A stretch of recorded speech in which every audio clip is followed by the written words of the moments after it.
Welcome. Today, we're diving deep into the final, really profound verses of Surah Al-Qamar. This is a chapter that takes us on a pretty incredible journey, not just through history, but right into the landscape of the human heart. It reveals the two ultimate destinies that, we are all building moment by moment. أعوذ بالله من الشيطان الرجيم. بسم الله الرحمن الرحيم. I seek refuge in God from the rejected devil. In the name of God, the most gracious, the most merciful. And just so you know, the insights we're going to explore together have been beautifully put together by Mir Ali Shah from the Living the Wisdom of the Quran podcast. We're just so grateful to be able to share his perspective in this explainer. So, here's the path we're going to take. We'll start with the heart's final destination. Then we'll look at the outer signs in history. From there, we'll dive deep into the inner states of the soul, and we'll see how our destiny is quite literally written. Then, we'll reflect on what this all means for us, and finally, arrive at what the surah calls the seat of truth. All right, let's jump right in with the heart's final destination. See, the end of this surah isn't just talking about some event way off in the future. It's actually a powerful unveiling of how our inner world, our choices, our sincerity, our denials, is actively building our ultimate reality, right here, right now. The surahs already walked us through a series of mirrors, right? Showing us these spiritual failures like arrogance and denial. And now it shifts to the consequences.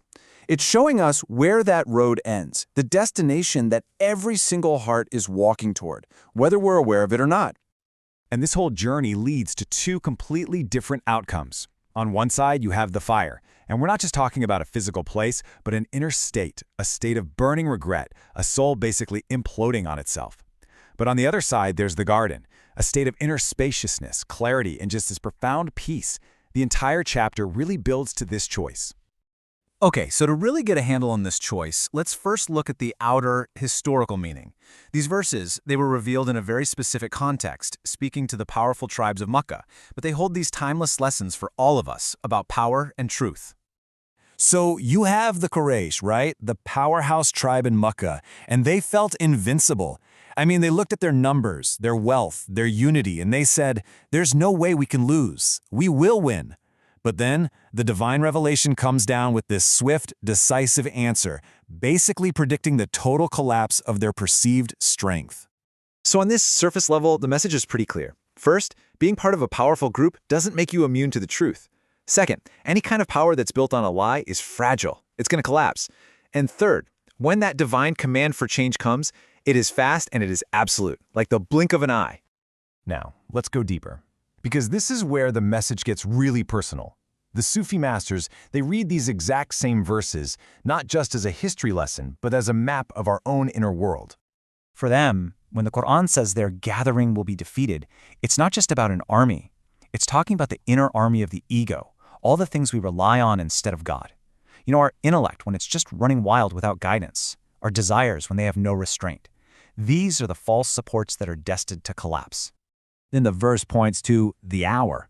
And we often think of this as, the end of the world, this huge cosmic event. But in this inner reading, it means something much, much more intimate and immediate.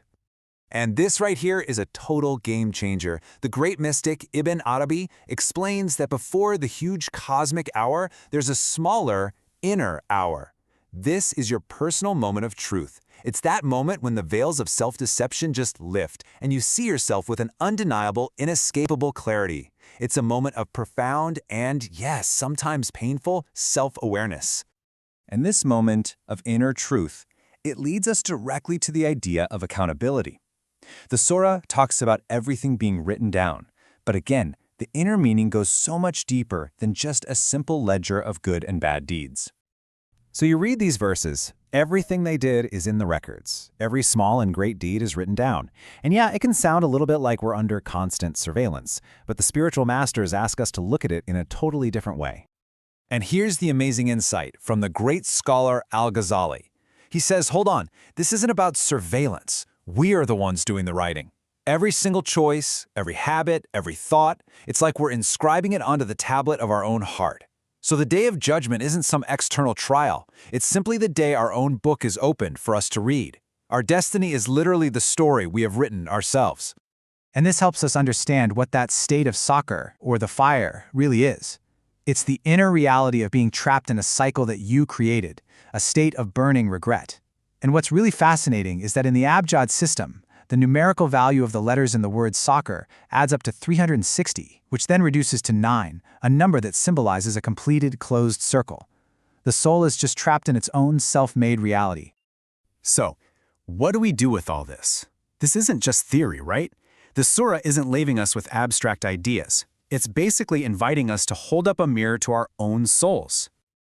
So, let's start with a question for ourselves. What are the gatherings in my own heart? What am I really relying on? My ego? My public image? Just constant distraction?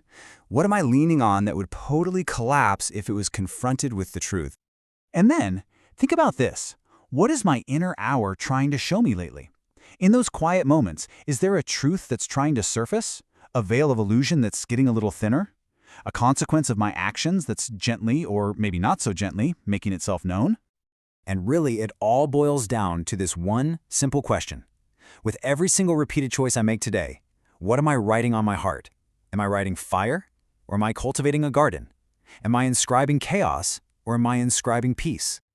Okay, let's bring this all home and see how this all builds to the surah's beautiful conclusion. Because after this really intense journey through denial and accountability, we get this amazing invitation to a place of profound peace and authenticity. It's pretty amazing when you step back and look at the whole surah's structure. You see this clear path. It opens with a rupture, the splitting of the moon, which is like the symbol for the start of an awakening. It moves through the storms of arrogance and the blindness of disorder, and it all culminates right here, in this final unveiling of the two destinies. It's a journey from a split to a seat of truth. And so that's where we land. The final verse describes the mindful as being in a seat of truth with a sovereign king, the all-powerful. This isn't just a physical place, it's a state of being. It's a heart that has finally aligned itself with sincerity and reality, and it finds its rest. The message is both so gentle but also unyielding. You are the architect of your soul's home. So choose to build a garden. Choose consciously.